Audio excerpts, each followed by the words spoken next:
Ukitaka kupima upendo wa huyu unayesema anakupenda, au ukitaka kupima upendo wako kwa watu unaowapenda, angalia namna unavyojitoa kwa ajili yao. Angalia namna unavyojitoa kwa mali zako, kwa muda wako, kwa fedha zako.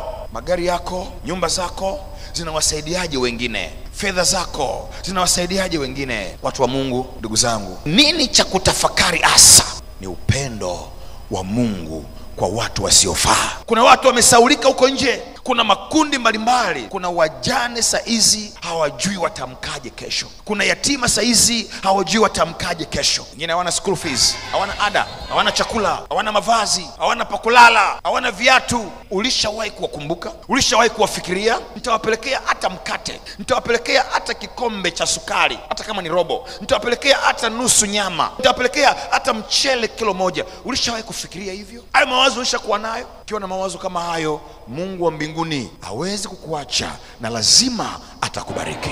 Lakini angalia, wewe unaweza leo ukala ukatupa kipolo kwenye dustbin, ukatupa kipolo shimoni, ukamwaga soda, ukatumia soda, ninawisheni na soda. Hii ni sherehe, wakakunawisha mikono kwa soda. Lakini kuna mmoja analala njaa, kuna mmoja analia.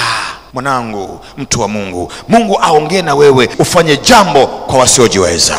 Mimi na wewe, hebu tufanye ulimwengu uwe mahali salama pa kuishi.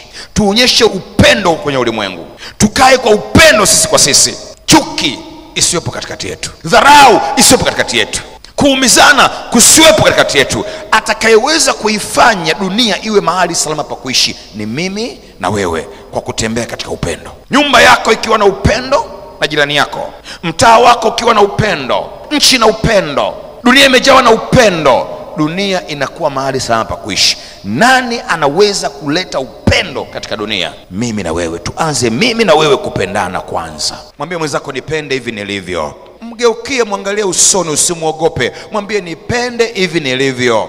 Uende kwa sifanyi na wewe, sina rangi ya kwako, sina fedha kama wewe, sivai kama wewe, sina nyumba kama wewe, siishi gorofani kama wewe, sio mrefu kama wewe, sio mnene kama wewe, sio mfupi kama wewe, sio mama kama wewe, sitoji kwenye familia kama ya kwako. Usimchukie mwenzako kwa sababu ya kabila lake, usimchukie mwenzako kwa sababu ya dini yake, usimchukie mwenzako kwa sababu ya rangi yake, usimchukie mwenzako kwa sababu ya dhehebu lake, usimchukie mwenzako kwa sababu ya chama alichokuwa nacho cha kisiasa. Yule ni chama kile, mimi ni chama hiki. Hatuwezi kukaa pamoja, hatuwezi kujadili pamoja, hatuwezi kutembea pamoja, hatuwezi kula pamoja, hatuwezi kupanda gari moja. Sivyo Mungu anavyotaka. Sisi ni wanadamu tulioumbwa na Mungu. Tuweke pembeni tofauti zetu, tuishi katika upendo. Tukianza kupendana sisi kwa sisi ndani ya familia zetu, tukaambukiza upendo kwa majirani zetu, tukaeneza upendo katika mtaa wetu, kwenye kata yetu,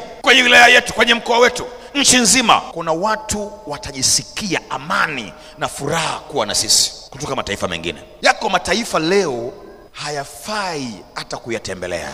Mnayajua, yamejawa na chuki, yamejawa na vita, lakini sio Tanzania. Tanzania imejawa na upendo, imejawa na furaha, imejawa na amani. Tuifanye nchi yetu, dunia yetu mahali salama pa kuishi.